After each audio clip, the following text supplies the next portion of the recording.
ಕರ್ನಾಟಕ ಸರ್ಕಾರ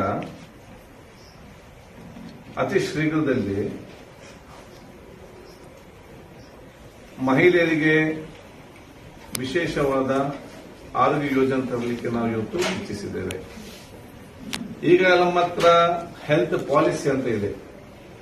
ಅದು ನಮ್ಮಲ್ಲಿ ಇಲ್ಲಿ ನಮ್ಮ ರಾಜ್ಯ ಅಂತಲ್ಲ, ದೇಶದಲ್ಲಿಯೂ ಕೂಡ ವುಮನ್ ಹೆಲ್ತ್ ಪಾಲಿಸಿ ಅಂತೇಳಿ ಸಪರೇಟ್ ಆಗಿ ಇಲ್ಲ. ಅದಕ್ಕಾಗಿ ಮಹಿಳೆಯರಿಗೆ ಸಂಬಂಧಪಟ್ಟಾಗೆ ಎಲ್ಲ ಆರೋಗ್ಯ ಕಾರ್ಯಕ್ರಮಗಳು ಕೂಡ ಅದು ಬಹುಶಃ ಈ ಹೆಲ್ತ್ ಪಾಲಿಸಿ ಬಂದ ಕಾರಣ ಮಹಿಳೆಯರಿಗೆ ಸಿಕ್ಕುವಂತ ಆದ್ಯತೆ ಸ್ವಲ್ಪ ಕಡಿಮೆ ಆಗ್ತಾ ಇವತ್ತು ಬರ್ತದೆ. ಇದನ್ನೆಲ್ಲ ನಾವು ಮೈಗೂಡಿಸಿಕೊಂಡು ಚರ್ಚೆ ಮಾಡಿ ನಾವು ಮುಂದಿನ ದಿನಗಳಲ್ಲಿ ಕರ್ನಾಟಕ ರಾಜ್ಯದ ಬಹುಶಃ ದೇಶದಲ್ಲಿ ಪ್ರಪ್ರಥಮವಾಗಿ ವುಮನ್ ಹೆಲ್ತ್ ಪಾಲಿಸಿ ಎಂಬ ಒಂದು ಪಾಲಿಸಿ ಅಂತ ತರಲಿಕ್ಕೆ ನಾವು ಇಚ್ಛಿಸಿದ್ದೇವೆ. ಇದರಲ್ಲಿ ಮೊದಲ ಆದ್ಯತೆಯಲ್ಲಿ ನಮಗೆ ನಮ್ಮ ರಮ್ಯರವರು ಮತ್ತು ಡಾಕ್ಟರ್ ಜೋಶ್ನರವರು ಅವರ ಒಂದು ವಿಶೇಷವಾದ ಆಸಕ್ತಿ ಮತ್ತೆ ಮಹಿಳಾ ಸಮಾಜದಂತಹ ಒಂದು ಕಾಳಜಿ ಮತ್ತು ನಮ್ಗೆ ಕೊಟ್ಟಂತಹ ಸಲಹೆ ಪ್ರಕಾರ ಭವಿಷ್ಯ ದಿನಗಳಲ್ಲಿ ಋತುತಾರೆ ಎಂಬ ಯೋಜನೆಯನ್ನು ನಾವು ಮಹಿಳೆಯರಿಗೆ ತರಲಿಕ್ಕೆ ಇಚ್ಛಿಸಿದ್ದೇವೆ.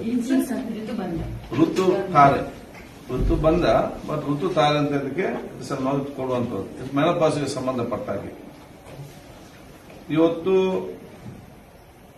ಡಾಕ್ಟರ್ಗಳ ಸಲಹೆ ಮತ್ತು ಅವರ ಒಂದು ಮಾಹಿತಿಯ ಪ್ರಕಾರ ಬಹಳಷ್ಟು ನಮ್ಮ ಸಹೋದರಿಯರು ಇವತ್ತು ಆ ಒಂದು ಕಾಲಘಟ್ಟದಲ್ಲಿ ಮಾನಸಿಕವಾಗಿ ಆರೋಗ್ಯವಾಗಿ ಬಹಳಷ್ಟು ಇವತ್ತು ತೊಂದರೆ ಒಳಪಡ್ತಾರೆ.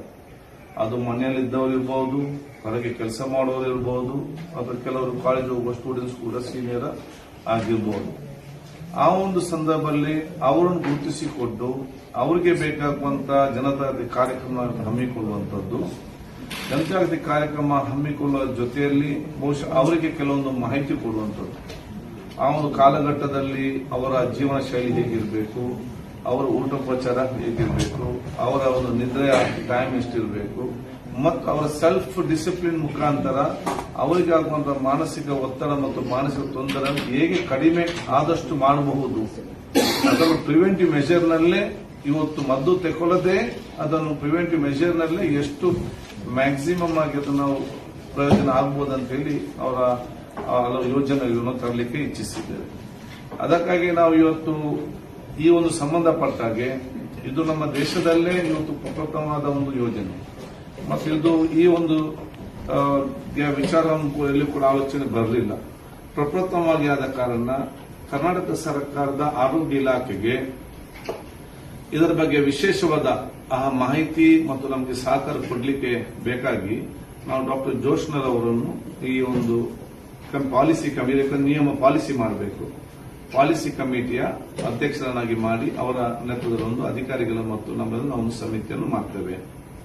ಅದೇ ರೀತಿ ಜನರಿಗೆ ಜನಜಾಗೃತಿ ಮತ್ತು ಪ್ರಿವೆಂಟಿವ್ ಮೆಷರ್ಸ್ ಮತ್ತು ಜನರನ್ನು ಒಂದು ವಿಶ್ವಾಸಗೊಳಪಟ್ಟು ಅವರು ಬಹುಶಃ ನಮ್ಮ ಸರ್ಕಾರದ ಕಾರ್ಯಕ್ರಮವನ್ನು ಅವರಲ್ಲಿ ಮೈಗೂಡಿಸಿಕೊಂಡು ಸ್ವಯಂ ಪ್ರೇರಿತವಾಗಿ ಹೋಗಲಿಕ್ಕೆ ಬಹುಶಃ ಇದಕ್ಕೆ ನಾನು ಬಹಳ ಸಂತೋಷದಿಂದ ನಮ್ಮ ಚಲನಚಿತ್ರ ನಟಿಯರು, ಮಾಜಿ ಸಂಸದರು, ಮಹಿಳೆಯರ ಬಗ್ಗೆ ಹಲವಾರು ಯೋಜನೆಯಲ್ಲಿ ಕಾಳಜಿ ವಹಿಸಿಕೊಂಡು ಕಾರ್ಯನಿರ್ವಹಿಸುವಂತಹ ರಮ್ಯರವರು ಇವತ್ತು ಅದಕ್ಕೆ ನಮ್ಮ ಬ್ರ್ಯಾಂಡ್ ಅಂಬಾಸಿಡರ್ ಆಗಿ ಇವತ್ತು ತನ್ನ ಕಾರ್ಯವನ್ನು ನಿರ್ವಹಿಸಿದ್ದಾರೆ.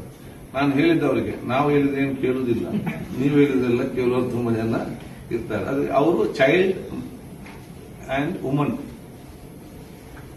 ಮಕ್ಕಳ ಮತ್ತು ವುಮನ್ ಹೆಲ್ತ್ಗೆ ಸಂಬಂಧಪಟ್ಟಾಗಿ ನಾವು ಕಾರ್ಯಯೋಜನೆಯ ನಮ್ಮ ಸರ್ಕಾರದಲ್ಲಿ ನಾವು ಇವತ್ತು ಮಾಡ್ತೇವೆ. ಆರೋಗ್ಯ ಮತ್ತು ಕುಟುಂಬ ಇಲಾಖೆಯ ಮುಖಾಂತರ ಅದು ನಮ್ಮ ಕಿವುಡ ಮಗರಿಗೆ ನಮ್ಮ ಕಾಕ್ಲಿಯರ್ ಇಂಪ್ಲಾಂಟ್ ಇರಲಿ, ಯೋಜನೆ ಇರಲಿ, ಮಕ್ಕಳು ಇವತ್ತು ಶ್ರವಣ ಮುಕ್ತ ಸಮಾಜ ನಿರ್ಮಾಣ ಮಾಡಬೇಕು, ಇಂಥದಕ್ಕೆಲ್ಲ ಬಹುಶಃ ಅವು ದೊಡ್ಡ ಮಟ್ಟದ ಜನಜಾಗೃತಿ ಕೊಟ್ಟು ನಮ್ಮ ಇಲಾಖೆಗೆ ಮತ್ತು ಜನರಿಗೆ ದೊಡ್ಡ ಮಟ್ಟದ ಒಂದು ಪ್ರಯೋಜನಕಾರಿಯಾಗಲಿಕ್ಕೆ ಕೂಡ ಅದನ್ನು ವಹಿಸಿಕೊಂಡಿದ್ದಕ್ಕೆ ನಾನು ನಮ್ಮ ಕರ್ನಾಟಕ ರಾಜ್ಯ ಜನತೆಯ ಪರವಾಗಿ, ಇಲಾಖೆಯ ಪರವಾಗಿ, ಸರ್ಕಾರದ ಪರವಾಗಿ, ಮುಖ್ಯಮಂತ್ರಿಗಳ ಪರವಾಗಿ ನಾನು ವಿಶೇಷವಾಗಿ ಅವರನ್ನ ಧನ್ಯವಾದ ನಾನು ಸಲ್ಲಿಸ್ತೇನೆ. ಮುಂದಿನ ದಿನಗಳಲ್ಲಿ ಬಹುಶಃ ಇವತ್ತು ಈ ಒಂದು ಯೋಜನೆ ಸಂಬಂಧಪಟ್ಟಂತ ತಜ್ಞರು ಯಾರಿದ್ದಾರೆ ಮತ್ತು ಸಾಮಾಜಿಕವಾದ ಕಳಕಳಿ ಚಿಂತನೆ ಕೆಲಸ ಮಾಡುವಂತಹ ಗಮನಗಳು ಯಾರಿದ್ದಾರೆ ಅವರೆಲ್ಲ ಮೈಗೂಡಿಸಿಕೊಂಡು ಸರ್ಕಾರ ಅವರಿಗೆ ಸಂಪೂರ್ಣವಾದ ಸಹಕಾರ ಕೊಟ್ಟು ಸಮಾಜಕ್ಕೆ ಮತ್ತು ಸಮಾಜದ ಮಹಿಳೆಯರಿಗೆ ಪೂರಕವಾಗುವಂತಹ ಯೋಜನೆ ಕೆಲಸ ಮಾಡಲಿಕ್ಕೆ ನಮ್ಮ ಆರೋಗ್ಯ ಇಲಾಖೆ ನಾವು ಒಂದು ಹೆಜ್ಜೆ ಮುಂದೆ ಇಟ್ಟು ನಾನು ಮಂತ್ರಿಯಾಗಿ ನಮ್ಮ ಇಲಾಖೆ ಅಧಿಕಾರಿಗಳೆಲ್ಲರೂ ಕೂಡ ಸಂಪೂರ್ಣವಾದ ಸಹಕಾರ ನಾವು ಕೊಡ್ತೇವೆ ಅಂತ ಹೇಳಲಿಕ್ಕೆ ನಾನು ಇವತ್ತು ಬಯಸ್ತೇನೆ. ನಾವಿಲ್ಲಿ ಎಷ್ಟೇ ಹೇಳಿದ್ರು ಕೂಡ ನಿಮ್ಮ ಬೆಂಬಲ ಇಲ್ಲದೆ ಏನ್ ಮಾಡಲಿಕ್ಕೆ ಆಗುವುದಿಲ್ಲ. ಸೊ ನೀವು ಕೂಡ ಇವರ ಪಾರ್ಟ್ ಆಫ್ ಅಸ್, ನಿಮ್ಮನ್ನು ಕೂಡ ನಮ್ಮೊಟ್ಟಿಗೆ ಸೇರಿಸಿಕೊಂಡು ನಾವೆಲ್ಲರೂ ಕೂಡ ಸಾಮಾಜಿಕವಾಗಿ ಚಿಂತನೆ ಇರುವಂತವರು, ನಾವು ಜನಪ್ರತಿನಿಧಿಗಳನ್ನು ನಾನಿರಲಿ, MLAಗಳಿರಲಿ, ಅಧಿಕಾರಿ ವರ್ಗದವರಿರಲಿ ಮತ್ತು ಮಾಧ್ಯಮ ಮಿತ್ರರು ಅವೆಲ್ಲರೂ ಸೇರಿ ಈ ಒಂದು ಯಶಸ್ವಿಗೊಳ್ಳಲಿಕ್ಕೆ ಕೆಲಸ ಮಾಡುವಂತ ನಾನು ಕೇಳಿಕೊಂಡು ಅತಿ ಶೀಘ್ರದಲ್ಲೇ ಈ ಪಾಲಿಸಿಯನ್ನು ಮತ್ತು ಯೋಜನೆಯನ್ನು ಬಿಡುಗಡೆ ಮಾಡಿ ನಾವು ಆಶಾ ಕಾರ್ಯಕರ್ತರ ಮುಖಾಂತರ ಮನೆ ಮನೆಗೆ ಸರ್ವೆ ಮಾಡಿಕೊಂಡು ಮುಂದಿನ 6 ತಿಂಗಳ ಒಳಗಡೆ ನಮ್ಮ ಕರ್ನಾಟಕ ರಾಜ್ಯದಲ್ಲಿ ಇದಕ್ಕೆ ಪೂರ್ವವಾಗಿ ಪ್ರೀ ಮೊನೋಪೋಸ್ ಮತ್ತು ಪೋಸ್ಟ್ ಮೊನೋಪೋಸ್ ಎಷ್ಟು ಇದಾರೆ ಅಂತೇಳಿ ಡೇಟಾ ನಾವು ತಗೊಂಡ ಕೆಲಸ ಮಾಡಿಕೊಂಡು ಮತ್ತೆ ಹಂತವಾಗಿ ಮುಂದೆ ಹೋಗುವಂತ ಕೆಲಸ ಮಾಡುವುದು ಮಾತ್ರ ಅಲ್ಲ, ನಾವು ಇದನ್ನು ಕಾರ್ಯರೂಪಕ್ಕೆ ತಂದು ಕೇಂದ್ರ ಸರ್ಕಾರ ಸಚಿವರನ್ನು ಭೇಟಿಯಾಗಿ ಈ ಒಂದು ಯೋಜನೆಯನ್ನು ಈ ದೇಶದ ಮಹಿಳೆಯರು ಕೂಡ ತಗೊಳ್ಬೇಕಂತೇಳಿ ಕೇಂದ್ರ ಸರ್ಕಾರ ನಾವು ಕೂಡ ಒತ್ತಾಯ ಮಾಡ್ತಾರೆ. ಇನ್ನೂ ಇವರಿದ್ದಾರೆ, ಪ್ರಶ್ನೆ ಕೇಳಿ ಉತ್ತರ ಕೊಡ್ತಾರೆ.